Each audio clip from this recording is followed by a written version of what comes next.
बहुत पुरान बा। चीज में दम हो था। कैसे हो मास्टर का तो पुरान चीज में बड़ा दम होला बा।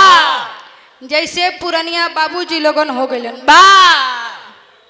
पुरान गुड़ बा, पुरान चाउर बा, पुरान मेहरारू।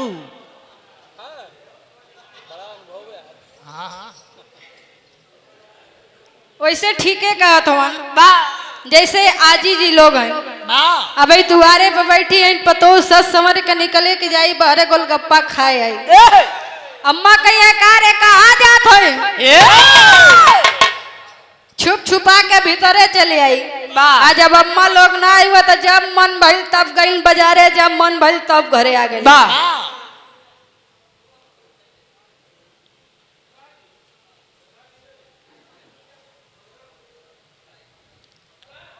बहुत ही प्यारा पुरस्कार बा।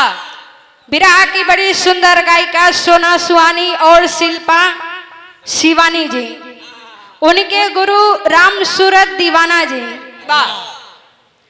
लोक कला संघ के जिला उपाध्यक्ष, आपकी तरफ से 21 रुपए का पुरस्कार। बहुत बहुत प्रणाम, सब लोगन के बहुत बहुत प्रणाम बा। आप लोगन के लड़कियां में गीत निकल रहा, कवन गीत रहे मास्टर?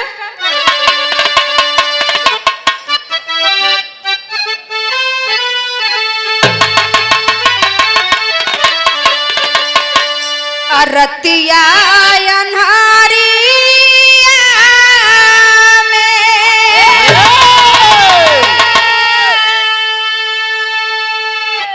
रतिया अन्हारिया में रहली अंजरिया कैसे धराई गइलन रहू।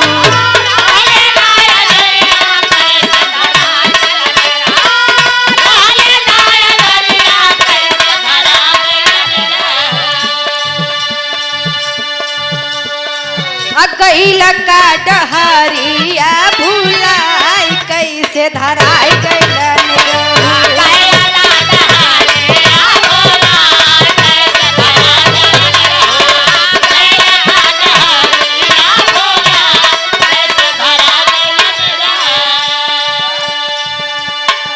ये तो आप लोगन के मनोरंजन के लिए रहल, लेकिन बड़ी सुंदर कवि जी का रचना भइल। कैसे मास्टर?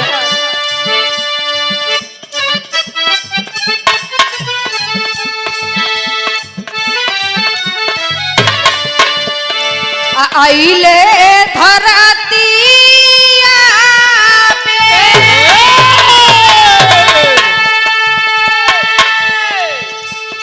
जोने समय विश्वकर्मा भगवान जी धरती पे आवत हुआ।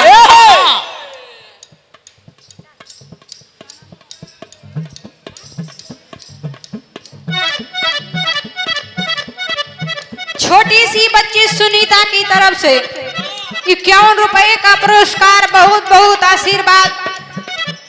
माई से विनती बटे की बच्ची के बना के रखे, बढ़िया से ज्ञान बुद्धि दे, ताकि लड़की पढ़ लिख के कोई अच्छा काम कर सके। लेकिन कहना बा आइले धरतिया पे लेके अवतार पूजा सारी दुनिया में हो।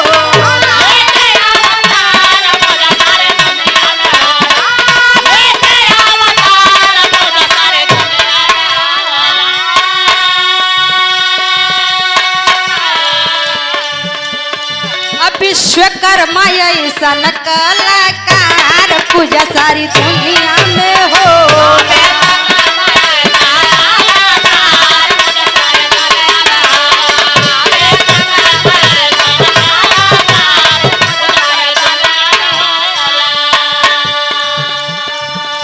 कोने समय कैसे विश्वकर्मा भगवान जी के जन्म भइली धरती पे बा बतावल जाला। 17 सितंबर के दिन विश्वकर्मा भगवान जी की धरती पे जन्म भइल बा।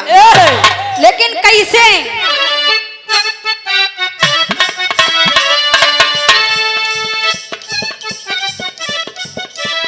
आज सृष्टि के रचनवा ब्रह्मा कैले खेलवार हो।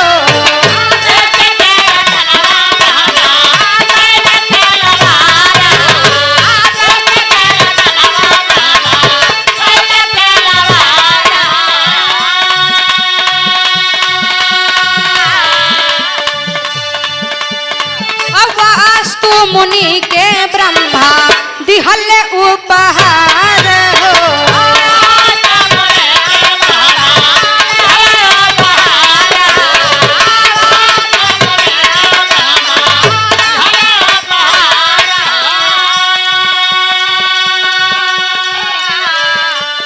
अब ब्रह्मा बतवले हो, अब ब्रह्मा बतवले सृष्टि के विस्तार पूजा सारी दुनिया में हो।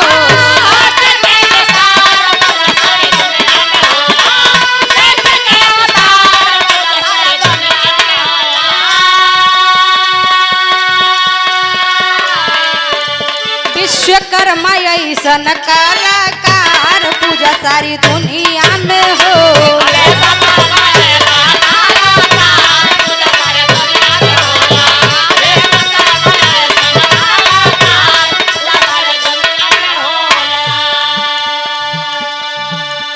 सृष्टि के रचैया जगत के पालन हम ब्रह्मा जी, जो हम सब मनुष्य को बनाते हैं, ज्ञान बुद्धि ब्रह्मा जी दे के इंसान को इस धरती पे भेजते हैं। ब्रह्मा जी एक दिन उपहार समझ बताते हैं कि सृष्टि के पालनहार इस धरती इस जगत पे आने वाले हैं। लेकिन कैसे?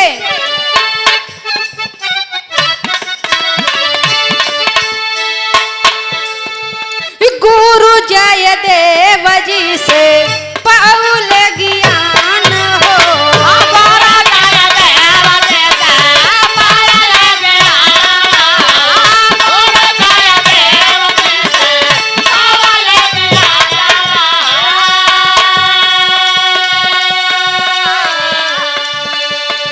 विश्वकर्मा कैलन तब शिव के ध्यान हो।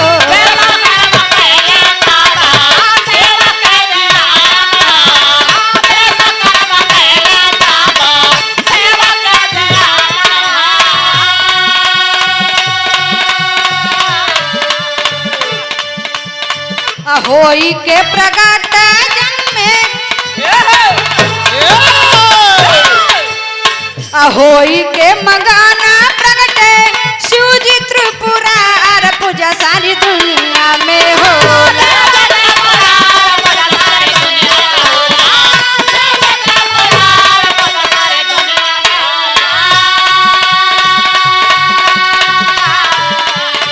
विश्वकर्मा ऐसन कलाकार पूजा सारी दुनिया में हो।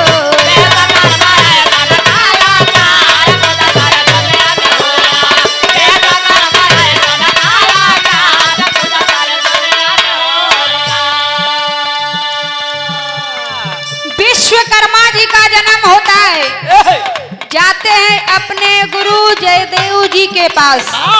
गुरु जी से ज्ञान प्राप्त करने के बाद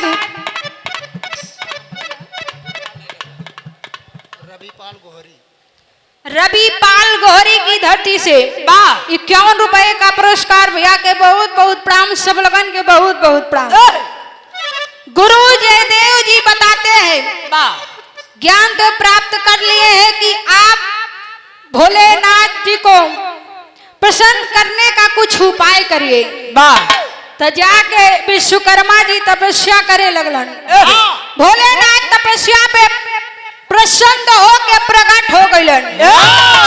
प्रकट हो के पूछे लगलन आखिर में विश्वकर्मा जी तपस्या इतना दिन से करत हुआ तो के चाहिए का हमसे? आज हम बहुत खुश बने, जवन कुछ मांगे खोई तोन मांगला। लेकिन भइल का?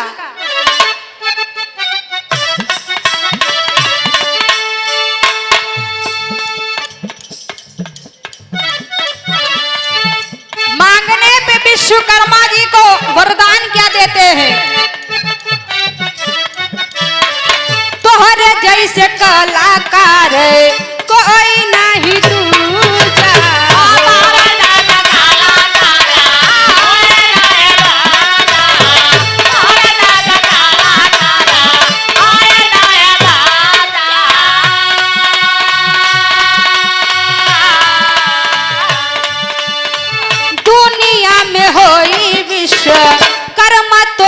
पूजा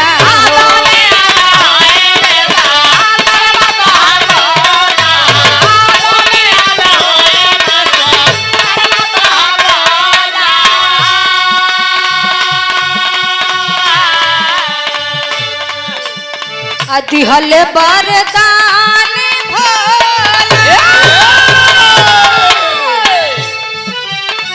दिहल बरदान भोला भइले चमत्कार पूजा सारी दुनिया में होला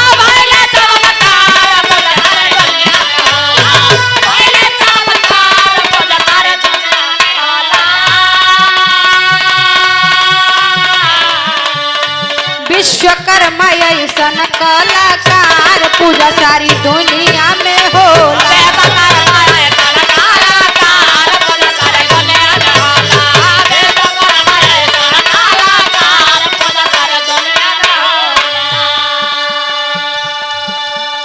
भोलेनाथ जी खुश होके वरदान देते हैं कि आपके जैसे कलाकार इस दुनिया में दूजा कोई नहीं होगा और इस सृष्टि में नहीं हर जगह आपकी पूजा होगी 17 सितंबर के दिन आपकी पूजा की जाएगी। वरदान देने के बाद विश्वकर्मा जी पूछते हैं प्रभु वरदान तो आपसे मिला लेकिन हम आपको उपहार में क्या दें? उपहार भोलेनाथ जी बताते हैं और बताने के अनुसार विश्वकर्मा जी भोलेनाथ जी को उपहार में क्या देते हैं?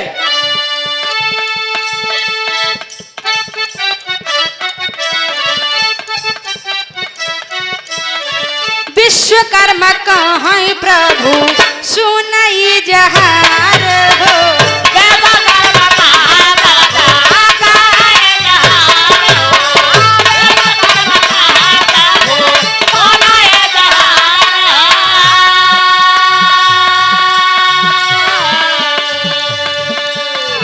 देई हम तो के कवन बोला उपहार हो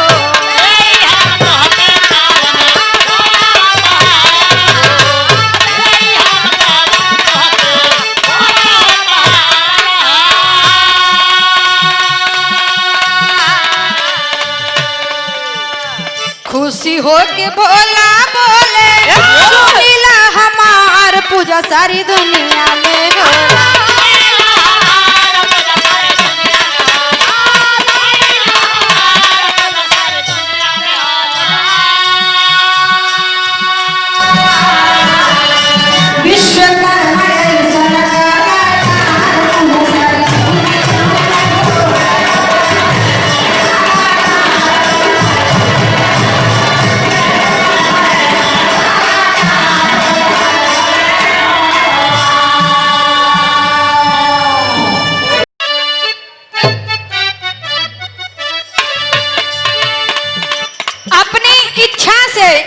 भोलेनाथ जी विश्वकर्मा जी से मांगते हैं क्या?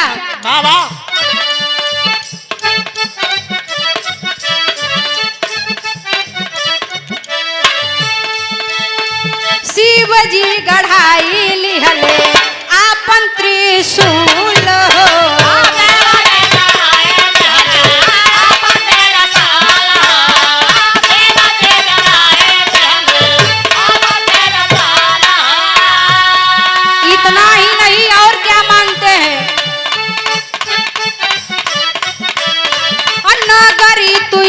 बसावा कर जी न भूल हो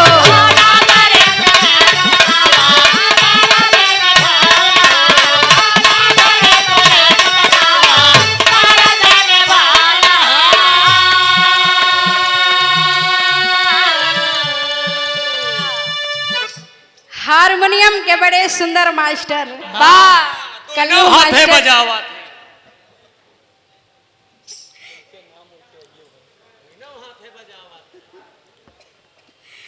कल्लू मास्टर हारमोनियम मास्टर और लहरी गुरु जी के साथ में आप संगत करते हैं ये पुरस्कार नहीं आशीर्वाद हो या करियो सागर यादव बिहार से 21 रुपए का पुरस्कार बहुत बहुत प्रणाम सब लोगन के बहुत बहुत प्रणाम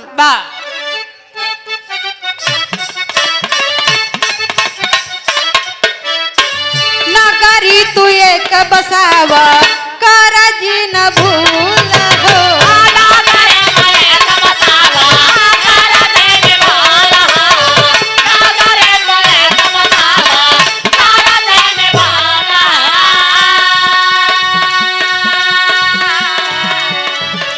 अब बसली त्रिशूल पे काशी,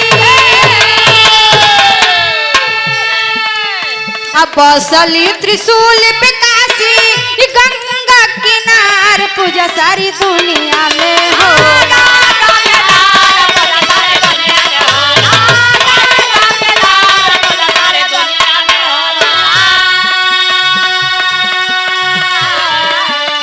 विश्वकर्मा ऐसन कलाकार पूजा सारी दुनिया में हो।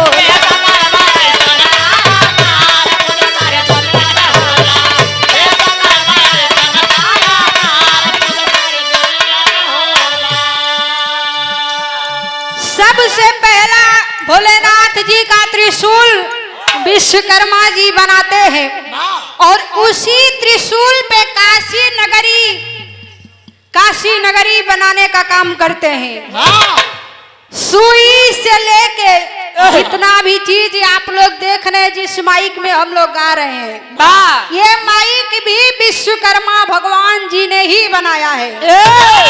उसी दिन से सारी दुनिया में 17 सितंबर के दिन विश्वकर्मा भगवान जी का बड़े ही धूमधाम से पूजा किया जाता है।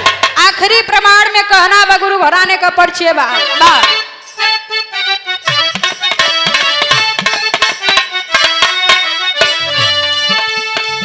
पत्तु छह बर गुरु और कैले शिव के गोहार हो।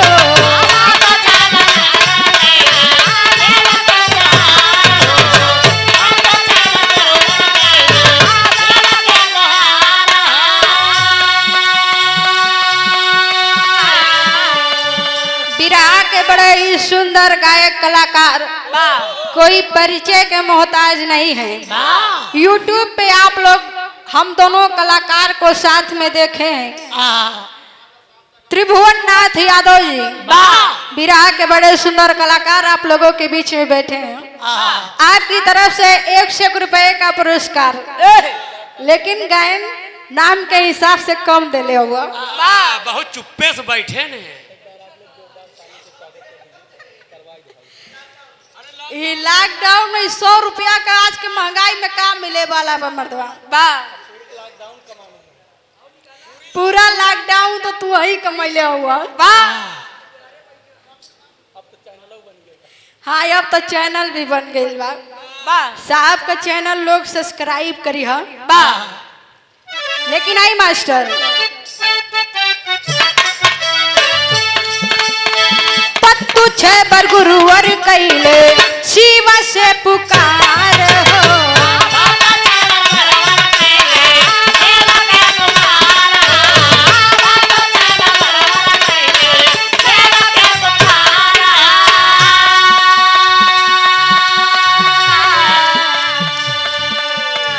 बुल्लू सुख नंद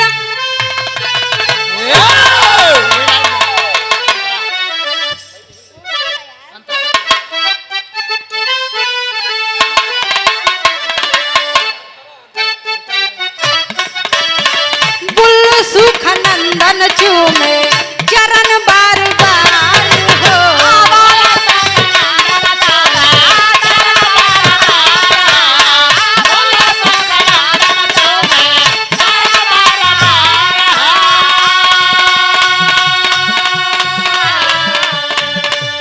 प्रीति पाल पूजे गुरु के, प्रीति पाल पूजे गुरु के चरण बार बार पूजा सारी दुनिया में होला। पूजा सारी दुनिया में होला। विश्वकर्मा ऐसन कलाकार पूजा सारी दुनिया में होला।